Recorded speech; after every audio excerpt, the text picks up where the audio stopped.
اور خواجہ صاحب کے ماننے والے بڑھتے ہی جا رہے ہیں، رونق بڑھتی جا رہی ہے۔ آپ تصور کیجئے کہ جب خواجہ صاحب تشریف لائے تھے اس وقت میں ہندوستان میں مسلمان نہیں تھے، اور اجمیر شریف میں تو مندری مندر تھے، مندری مندر، بہت سارے مندر تھے، اور وہ جو وہاں کا راجہ تھا وہ تو بہت ہی خراب تھا۔ آپ اندازہ کیجئے، ذرا غور کیجئے، کسی ایسی بستی میں آپ چلے جائیں جہاں سارے ہندو ہوں، تو حضرت کے ساتھ صرف 10-12 آپ کے عقیدت مند تھے، مرید، باقی کوئی نہیں تھا۔ اجمیر شریف جبھی تو کہتے ہیں نا نائب رسول، مدینہ شریف سے روضہ منورہ سے آپ کو بھیجا گیا تھا، حکم ہوا تھا جاؤ ہندوستان میں جاؤ، ہمارے دین کا چرچا کرو، ہمارے دین کو مضبوط کرو۔ تو یہ وہی ہے سب۔ آپ دیکھ رہے ہیں کہ اجمیر شریف کی تو خیر بات ہی الگ ہے، حضرت خواجہ صاحب کا فیضان تو ہر جگہ پر جاری ہے، اور ہم جیسے گناہگاروں کو بھی ان کا فیضان مل رہا ہے، حالانکہ ہم لوگ تو اس قابل نہیں ہیں۔ آپ ذرا اپنے گریبان میں خود جھانک کے دیکھیے، نہ تو ہماری عبادت مکمل ہے، اخلاص نہیں ہے، اخلاص خالص، جیسے آپ دودھ خریدتے نا، دہی خریدتے نا، خالص لکھا ہوتا نا، خالص شہد، خالص اخلاص، صرف اللہ کی عبادت، کوئی اس میں دکھاوا نہ ہو، دنیا داری نہ ہو، رضا الہی، صرف اللہ کی رضا کے لیے، خالص۔ دل جو ہے نا، یہ دل ہمارا یہ آئینہ ہے۔ علماء کرام اور صوفیاء کرام کہتے ہیں کہ دل ہمارا آئینہ ہے۔ آئینے کا مطلب کیا ہوتا ہے؟ اس کے سامنے جو بھی آئے گا اس کی تصویر اس میں آ جائے گی۔ تو ہمارا دل جو ہے نا وہ دنیا داریوں میں پھنسا ہوا ہے۔ جیسے آئینہ ہوتا ہے نا، آئینے کے اوپر آپ اس کے آئینے کے اوپر کالک مل دیں، کوڑا مل دیں، چھینٹے ڈال دیں، کیچڑ لگا دیں، پھر اس میں آپ کو شکل نظر آئے گی؟ پھر تو آئے گی نہیں۔ تو اللہ کا نور آقا صلی اللہ علیہ وسلم سے ہوتا ہوا آل رسول میں آیا۔ حضرت غوث اعظم بھی آل رسول ہے، حضرت خواجہ غریب نواز بھی آل رسول ہے، حضرت حسن حضرت حسین کی اولاد ہے،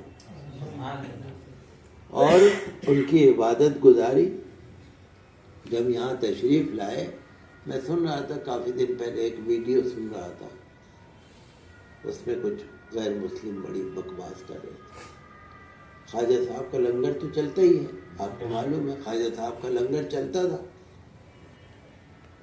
اور خواجہ صاحب نے اپنے مرید سے کہہ رکھا تھا غریبوں کا کھانا بند نہ کرنا، جتنا چاہے کھلاؤ، جتنے پیسے چاہیے ہماری جانماز سے لے لو۔ تو خواجہ صاحب خود جو تناول فرماتے تھے نا، اتنی بس 4-5 انگل کی روٹی سمجھ لیجیے، اتنا سا ٹکڑا کھاتے تھے 24 گھنٹے،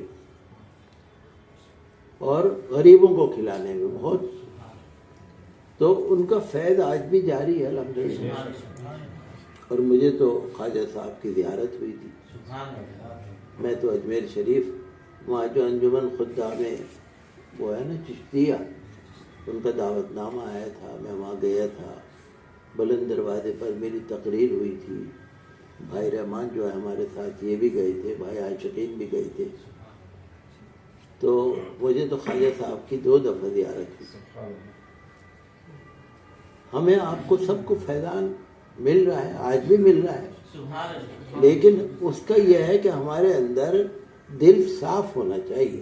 اب یہاں ہم اتنے لوگ بیٹھے ہیں، لیکن عبادت میں سبھی کمزور ہیں، کوئی نہ کوئی ہمارے دل میں کبھی اس کا ڈر لگا ہوا ہے، کبھی اس کا ڈر لگا ہوا ہے، کسی کو کاروبار کی فکر ہے، جائز ناجائز، حلال حرام سب چل رہا ہے۔ تو ایسے حالات میں فیض جتنا ملنا چاہیے اتنا نہیں مل رہا، مل تو رہا ہے. اور فیض کیسے ملتا ہے؟ جیسے موبائل ہے نا، جیسے موبائل کا ٹاور ہے نا.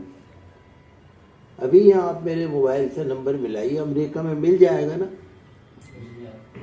کوئی تار وار نظر آ رہا ہے آپ کو راستے میں؟ کوئی بھی چیز نظر آ رہی ہے؟ کچھ بھی نظر نہیں آ رہا. ابھی آپ نمبر ملائیے، مل جائے گا. لیکن شرط کیا ہے؟ موبائل صحیح ہونا چاہیے، بیٹری صحیح ہونی چاہیے، سم کارڈ پڑا ہونا چاہیے، بیٹری چارج ہونی چاہیے، موسم صحیح ہونا چاہیے، اور کوڈ نمبر صحیح ملنا چاہیے، موبائل نمبر صحیح ملنا چاہیے، ایک نمبر بھی غلط نہ ہو. اور پھر آپ نمبر ملائیں گے تو مل جائے. اتنے ساری چیزیں ہوں گی. جب آپ اگر 500 روپے والا موبائل لائیں گے، کہیں گے لو امریکہ میں نمبر ملاؤ، نہیں ملے گا. 600 روپے والے 800 روپے والے سے نہیں ملے گا نمبر. کیوں؟ آپ کہیں گے سب غلط ہے، سب بکواس ہے، کسی کا نمبر نہیں ملتا، کوئی امریکہ میں نمبر نہیں ملتا. جھوٹ بولتے ہیں لوگ. جھوٹ نہیں بولتے، اب تو موبائل خراب ہے. اب موبائل آپ چاہے آئی فون لے کے بیٹھ جاؤ، اس میں سم کارڈ تو ڈالا ہی نہیں، بیٹری چارج ہے نہیں، کوڈ نمبر ملانے رہے، نمبر صحیح ملانے رہے، موسم صحیح ہے نہیں. اور مجھے تو موبائل کا زیادہ پتہ بھی نہیں ہے کہ اس کے اندر کیا کیا وہ ہوتی ہے ضروری چیز، تبھی تو نمبر ملے گا نا. تو بلا تشبیہ و تمثیل بزرگان دین کا بھی یہی حساب ہے. فیض تو ملتا ہے، فیض تو مل رہا ہے، آج بھی مل رہا ہے، ہمیں بھی مل رہا ہے، آپ کو بھی مل رہا ہے. لیکن اگر ہمیں ملنا چاہیے تھا 16 آنے تو ہمیں مل رہا ہے 2 آنے، 1 آنا. کیونکہ جس کا جیسا عمل اس کو ویسے ہی ملنا.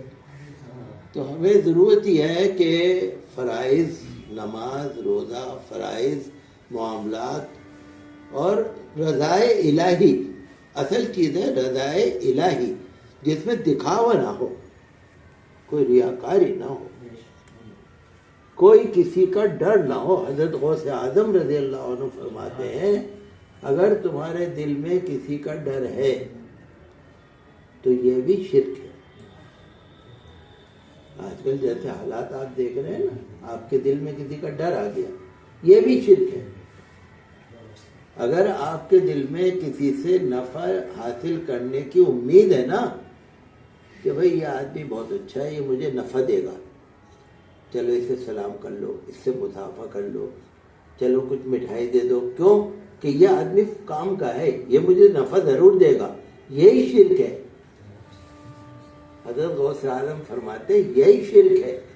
آپ نے اللہ نفع دیتا ہے، آپ نے انسان کو بھی نفع دینے والا سمجھ لیا، تو آپ نے نعوذ باللہ معاذ اللہ اللہ کے جو قدرت ہے اس میں خلل ڈالا نا.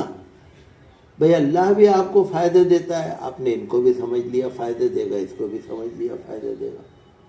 نازک معاملہ ہے یہ. اولیاء اللہ کا معاملہ نازک ہے، بہت آسان نہیں ہے.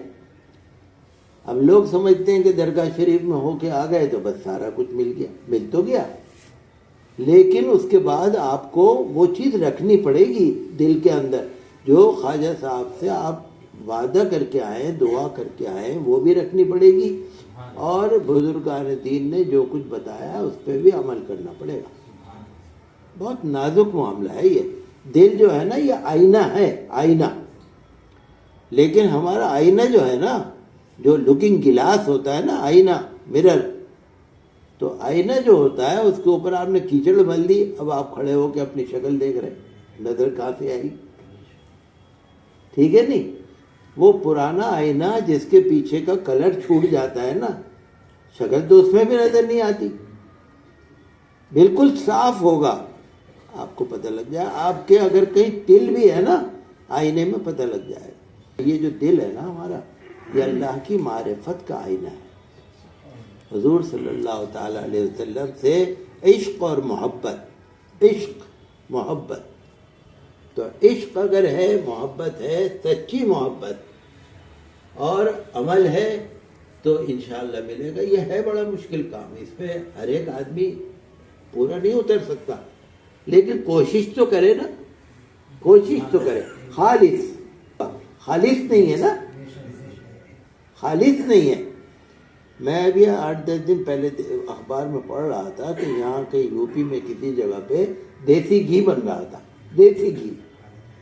تو دیسی گھی کسی جگہ پر بنا رہے تھے ملاوٹ سے، کیا کیا ڈال رہے تھے اس پہ. لوگوں کو گرفتار کیا تھا پولیس والوں نے، وہ دیسی گھی میں ملاوٹ. تو ہم کہتے ہیں نا خالص، تو خالص سے بنتا ہے اخلاص، اللہ کے لیے خالص. تو خواجہ غریب نواز کا فیض ہم پہ بھی، آپ پہ بھی، سب پہ جاری ہے. جو کچھ ہے ہمارے پاس سب بزرگان دین کا ہی ہے، اور یہ تو ان کا بڑا فضل ہے. تو ہم نے آج ان کے عرس شریف کی یہاں محفل منعقد کی، اللہ تعالیٰ قبول فرمائے. اور بزرگان دین کے دامن سے وابستہ تو ہم ہیں، لیکن ان کی تعلیمات پر عمل کرنا خالص اخلاص کے ساتھ، رضائے الہی کے ساتھ. صرف اللہ، نفع بھی وہی دے گا اور نقصان بھی وہی دے گا، اور وہ جس حال میں رکھے.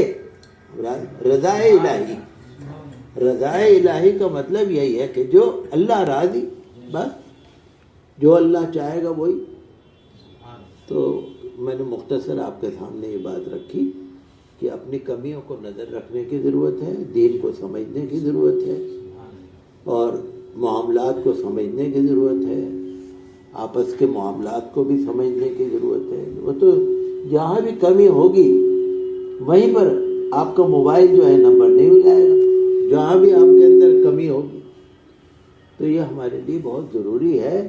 اور یہ آج کل جو سائنس ہے نا، آج کل جو موبائل ہے، سائنس ہے، اور یہ جو ہے کمپیوٹر ہے، اور طرح طرح کی جو چیزیں ہیں، انہوں نے روحانیت کی مشکلوں کو آسان کر دیا. لوگوں کی سمجھ میں نہیں آتا تھا، اب سمجھ میں آنے لگا. لوگوں کے سمجھ میں نہیں آتا تھا. تو ہمارے لیے بہت مفید ہے، بچوں کو بھی، گھر والوں کو بھی. گھر کا ماحول، دینی ماحول. آپ ٹھیک ہے، آپ نیک ہو گئے، آپ کے گھر والے، گھروں کا ماحول، گھروں کے بچوں کا ماحول، چھوٹے چھوٹے بچوں کا ماحول. تو جب تک ہم سب چیزوں کی طرف نظر نہیں کریں گے، اس وقت تک خواجہ صاحب بھی ہم سے راضی نہیں ہوں گے. یہ تو ان کا کرم ہے، نوازتے ہیں، نواز رہے ہیں وہ، تو یہ تو ان کا کرم ہے. لیکن ہمیں بھی اپنی کمیوں پر نظر رکھنی چاہیے اور اللہ سے ہمیشہ دعا کرتے ہیں.